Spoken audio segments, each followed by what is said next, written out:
Hi, my name is Niall Bruce. I'm a fourth year accountancy student at the University of Dundee.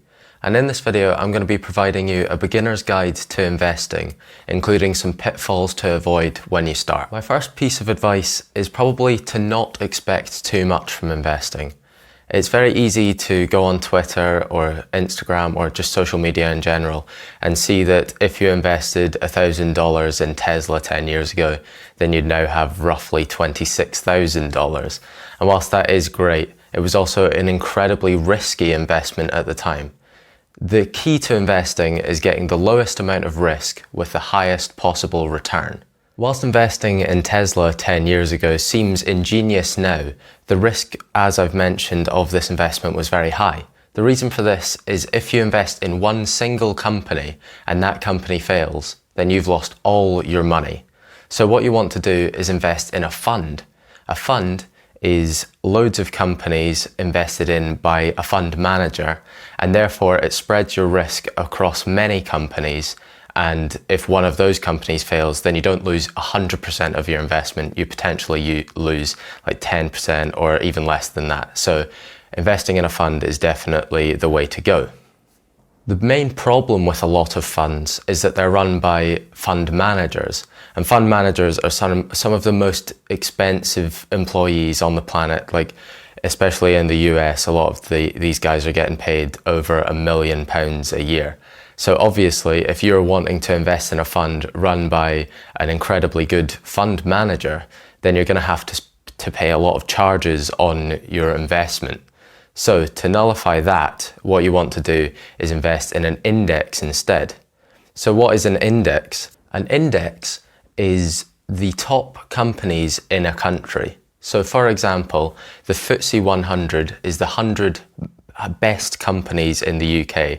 The S&P 500 is the top 500 companies in the US. So investing in these, you've got, for example, in America, you've got 500 companies in that investment. If one of those companies fails, then you just barely see any loss there, unless it were to be Google or Apple or something like that.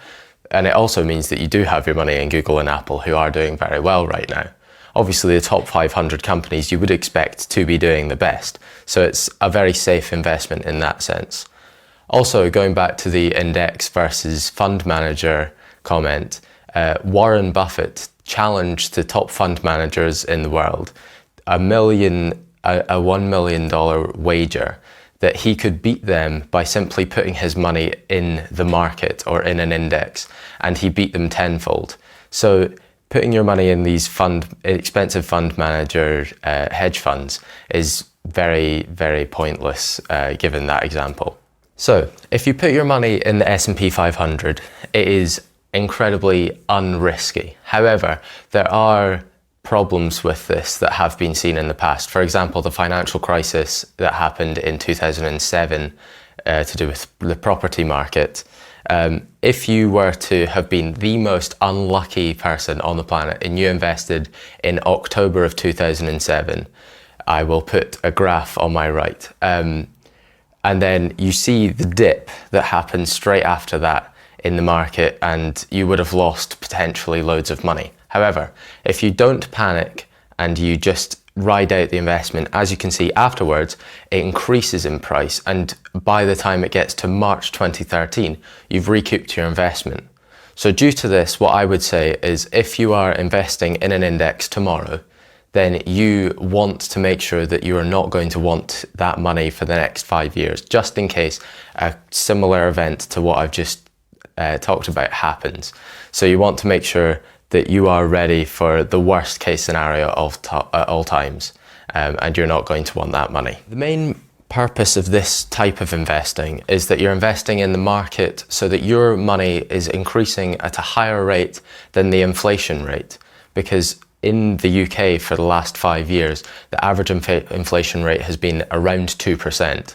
So if you simply kept £1,000 in your bank account for the last 5 years, then the inflation rate would overtake that and you would have technically lost money in that period of time.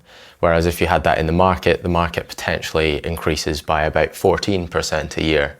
So you are just protecting yourself against inflation. So that was my beginner's guide to investing. If you have any questions on anything I talked about today, then the comment section is always free.